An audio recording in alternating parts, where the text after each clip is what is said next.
Hello বন্ধুরা, চলে এলাম আরেকটি নতুন ভিডিও নিয়ে। তো এই ভিডিওটি হলো বাবার বাড়ির দ্বিতীয় দিনের। তো এখানে 3টা হাঁস ধরে নেওয়া হয়েছে। তো হাঁসগুলো বাবা ওয়েট করছে কোনটা একটু বেশি ওয়েট আছে, তো সেটাই আজকে খাওয়া হবে। আর হাঁস সচরাচর ঠান্ডার টাইমে খায়, কিন্তু আমরা ঠান্ডার টাইমে যাইনি, গরমের টাইমে চলে এসেছি। তো মা বলছে কতদিন ধরে খাসনি, তো একটা খেয়ে যা। আর ছোটো ছোটো 5টা আরও ছিল, তো ওগুলো ছেড়ে দেওয়া হয়েছে। ওগুলো নতুন এনেছে বাবা কিনে, আর এগুলো ছিল আগে থেকেই। এর মধ্যে ঠান্ডার টাইমে ওরা খেয়েছে আবার। তো ছেলে আবার একটা হাঁসকে ধরে অনেকক্ষণ খেলা করলো, খেলা করার পরে এবার ছাড়বে হাঁসটাকে, তারপরে চলে গেল নানার সঙ্গে। কাল্লা মাথা মারি ফেলাই মোর বাপ মোর টিপি ধরি মারি ফেলাই মোরা খিলাবি মোরা হাড় থেকে দেখ খালে ভাই টিপি ধরবি ধরবা কই। আমার আব্বা আমার ছেলেকে হাঁসের মাথাটা ধরতে বলছে, তো এমন যদি মরে না যায়। তো ওরা মসজিদে নিয়ে গেল হাঁসটা জবাই করার জন্য। তো জবাই করে ফেরত চলে এসেছে আবার।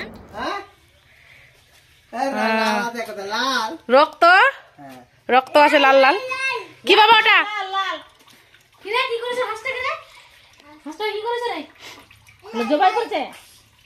ছেলে আমার নানা বাড়ি এসে খুব মজা করছে, আর মায়ের এখানে সেন্টারে খিচুড়ি রান্না করা হয়ে গেছে।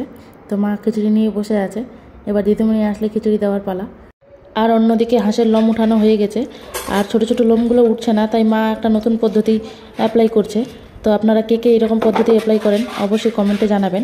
এটি একটি গ্রাম্য বাংলার প্রচলিত পদ্ধতি, যেটি চালের আটা আর জল মিক্স করে একটা ডো বানিয়ে ওই ডোটা হাঁসের উপর প্রলেপ লাগাচ্ছে একটু মোটা করে, কেননা হাঁসের অনেকটা চর্বি হয়, তেল হয়, তো সেটা যেন আগুনের তাপে গলে না যায়, ওই জন্য বেশি করে মোটা করে লাগাচ্ছে। আর একটা কারণ, এই ছোটো ছোটো কালো কালো লোমগুলো যেগুলো আছে সেগুলো অতি সহজে হাত দিয়ে ওঠে না। তো এইরকমই হালকা ডো লাগিয়ে তারপরে এরকম আগুনে সেঁকে যদি হাত দিয়ে ঘষা যায়, তো সম্পূর্ণ হাঁস একদম চকচক হয়ে যায়, ছোটো ছোটো লোমগুলো উঠে যায়।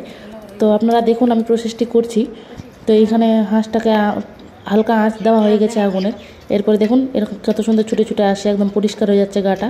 আর হাঁসের যে চর্বি ছিল, তেল ছিল, সেটাও গলে যায় না আটাটার জন্য, যেহেতু আগুনের তাপটা পুরোটাই আটাটাতেই লাগে আর আটাটা শক্ত হয়ে যায়, ওই জন্যই ঘষলে ওই ছোটো ছোটো লোমগুলো উঠে যায়। তো দেখুন ঘষা মাত্র কেমন চকচক হয়ে যাচ্ছে না।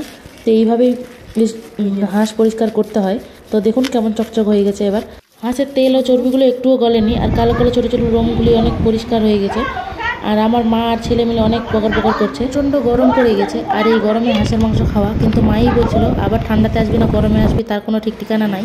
তো এসছিস যখন তো একটা হাঁস খেয়েই যা।